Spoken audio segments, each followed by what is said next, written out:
All right, welcome back, ladies and gentlemen, to the Intel Extreme Masters World Championship, as we are now jumping into game number 4 between Cure and Hydra. And Hydra is 2-1 up. Correct. He's one game away from qualifying to the Intel Extreme Masters World Championship. But Cure can pull it around. He's more than capable to do so. He's one of the better Terran players that have made their mark on the scene in 2014. But it is Root Hydra who leads this series currently. All right, then, let's get into it. Game number 4, as we have spawning up to the northern position, it is Cure as our red Terran. And down at the bottom, it's our blue Zerg. It is Hydra. Hydra. The winner of this is done for the day. The loser of this series must play against Snoot. Tough times. Tough times. Since Snoot gave Fantasy a run for his money for so long during that series, neither of these really wants to have to play him. That's for sure. Although they were playing their game. Especially not Cure. Especially not Cure. I mean, Cure is played in every qualifier today. Yes. Played in the American one, the Asian one, and now the European one. It is approaching the 24-hour mark of when the American qualifier begun, which at that time he played against San. He won 2-0. He then played against Intense. He won 2-0. He played against SOS. He won 2-1 before losing to Terminator in the quarterfinals to then take a couple of hours break to then go in again to the Asian qualifiers where he didn't do too well. Beat Sorry 2-0, then lost versus Patience, who went on to qualify 0-2. On the plus side, going out of that early, at least he got a bit of rest. That's one better way to look at it, but still, quite the endurance test to play these games in these tournament settings all day. All right, so we have pretty standardized openings from both here. Just the Reaper expansion going to come out from Cure, and then we just have the hatchery first spawn and pawn gas for Hydra, as we've seen throughout the day so far. Reaper's going to be on the way. Second one's going to follow along, probably third even, potentially here, as Hydra sent his Overlord around the left-hand side to see if he could spot any kind of craziness going on down that way. He evidently couldn't, but he's probably anticipating this Reaper on the way, so this is why the 4 Zerglings, again, are popping out nice and quick. Yeah, and he's going to need those to protect until the Queens are ready, to prevent any drones from dying. They'll get out.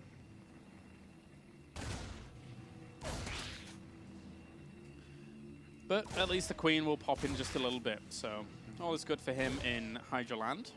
Yeah, and Zergling speed is on its way. It will be ready once again just before that 6-minute mark.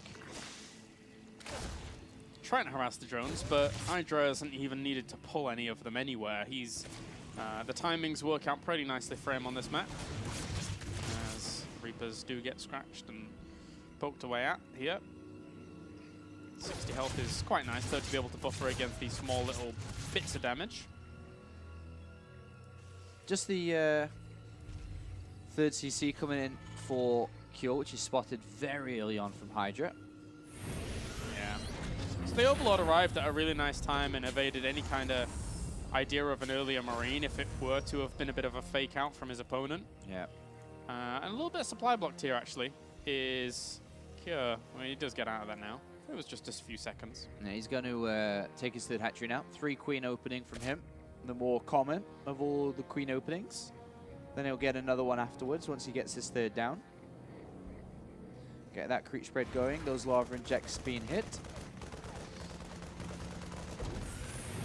Now the Hellions are on the way. So, can he really do too much with this? As long as Hydra doesn't transition down there too quickly and gets his creep spread going nicely, he should be totally fine, even adding on some extra creep tumors here. Yeah, nice and fast layer. Oop, very fast, yeah. Especially compared to what we saw in the previous series. Yeah, Snoot definitely preferring to delay that. Very big different change of styles, well, between the two at least, so yeah. We won't be seeing the same game out of Hydra as we would of Snoot. So it looks like a 2-base Spire opening, with 3 guesses being taken. Maybe the 4th will get taken in a second as well, as more drones are being added on. This army is looming around, trying to do a little bit of damage here and there. Can't get into creep tumors at the moment. Good focus fire as well here by Hydra. Straight onto the Hellions. He knows where the damage is really supposed to be at. Yeah, and he's got energy here to transfuse for his queens. 2 transfuses available. And even a spine crawl to help out against this too. Yeah, so this should be solidified pretty easily here. Cure, not as gung-ho with it. And didn't really want to risk too much there. But again, it was good control by Hydra. Really good focus fire. You never really want to be hitting Reapers in that situation. And he didn't. So Q's got to be careful that he does add turrets at the appropriate time, because he doesn't really know what the choice of build and strategy is from Hydra with this 2-base Spire. And if he doesn't add on the turrets at the appropriate time, the Mutalisk could do a lot of damage.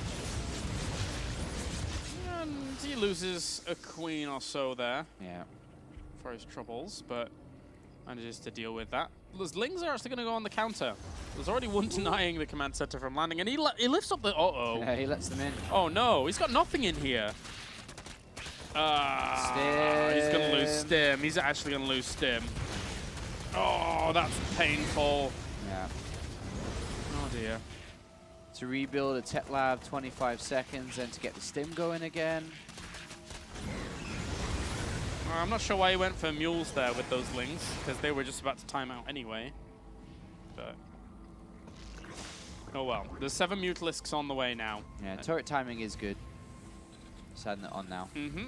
But the Stim sucks because he cannot really pressure anytime until that is done. Yeah, that's a beautiful little pickup there for Hydra, who, considering is 2-1 up in this series, that early a little bit of an advantage. It does sting here for Cure, so he can take his 4th base on the left-hand side. Of course, there are the Hellions and the Reapers still alive, yes, but now he's got 20 Lings on the way. He's got his Baneling Nest on the way. The creep is stretching out pretty far, and the Mutalisk will keep him back. Had a very good game so far. Yeah, really, really nice. So right now, Cure has got to book up his ideas. He's got 4 supply depots on the way because he's supply blocked. And the Mutalisks... He might be a bit tired. Yeah, maybe. Really might starting to shine through a little bit here against Hydra. Hydra's doing well. Very, very well. Even just the bounces of Glaive Worms, if they actually did any damage at all and denying the gas, it's pretty cool here. For him. And then you've got 10 Banelings being morphed, a bunch of Zerglings being added on because his saturation is very good for these 3 bases, if not perfect. And he's just kind of building up an army. But look how far away Stim is. I mean, that's where it was when it got picked off. Yeah. It's miles away. Would have been done by now. Yeah, and that gives the freedom to 13 drone toward that 4th base. Base entirely. Very, very fast. Yeah, it's wonderful, wonderful position for Hydra. He's going to have a fantastic economy, great creep spread. He can start his 2-2 upgrades straight away because he's going to have the right amount of resources to do so. Everything's going his way. There's been nothing that Cure can do to slow him down, which means that in a moment, Cure's going to have to fight on creep against a high amount of Banelings, a high amount of Mutalisk count, and he's going to be in trouble. Mutalisk still trying to find small gaps, but missile turrets are in the right places. Cure's army is pretty strong, but Hydra's, once he ends up getting over the other side of the map, is going to be stronger. These Banelings kind of got caught in a sucky position, actually. Yeah, a little bit too far out for no reason, to be honest. Yeah, so a few free kills here whilst they retreat away onto the creep. Baneling speed ready. Oh, they did a little hop when they actually started rolling. If Cure fights this, I think he might lose absolutely everything. Yeah. He's only seen a little portion of this army at the front. He separates a few of these Banelings off to try and do something. Sadly for Hydra, they didn't really do much, but he didn't see the extra Banelings morphing in as well. Luckily, he didn't go on to creep there. I think he was in trouble. But nice clear up of creep tumors. 23 Banelings being morphed. Mutalisks. Have to be careful. Losing my hotkeys and keep zooming in and out all the time, but Hydra now looking to intercept this army maybe. He sees some of the reinforcements, so can get those, and If he did get an engagement out in the middle of the field against this army, there's not actually enough medevacs to pick everything up. But he's going to stay home and play it safe. There's a medevac on the left. Cure is going to have 2-2 soon, so if he can slow his opponent down a little bit with these double drops, which that one didn't do anything. No. Maybe the other one can, but no. Bye-bye. He does have 2-2 for this next fight, though. Or he should have. It's only 10 seconds, 15 seconds out. Yeah. But he's going up against the maxed Zerg, and with like 45 Banelings. Ah! A max Zerg who's going to look for a sick fight and then a lot of reinforcements too. Yeah. Like he's got a lot of lava around, or will have once all these pop. A lot of money in the bank to reinforce with nothing but Zerglings. This is looking really tough for Kyo. Really, really tough. Despite his 2-2 finishing and his +3 weapons starting instantly off the back of that. The Zerglings are going to go for the wraparound. That's a lot of Banelings flooding in from the right-hand side. Also Banelings coming in from the south, and he's going to get a lot of this crushed. He has no Widow Mines for this bio to retreat back to. Oh dear. Oh dear. And 64 Banelings, 64 Zergling reinforcement. Yeah. Oh, he's going to lose some of the medevacs. Oh, that really hurts. They're so much more expensive than just the bio alone. And Hydra's going to sit outside his base and morph a bunch of Banelings and probably go again. Yeah, just clean up this drop and then go. There's no really other threats aside from this drop on the field. Yeah, nice play by Hydra.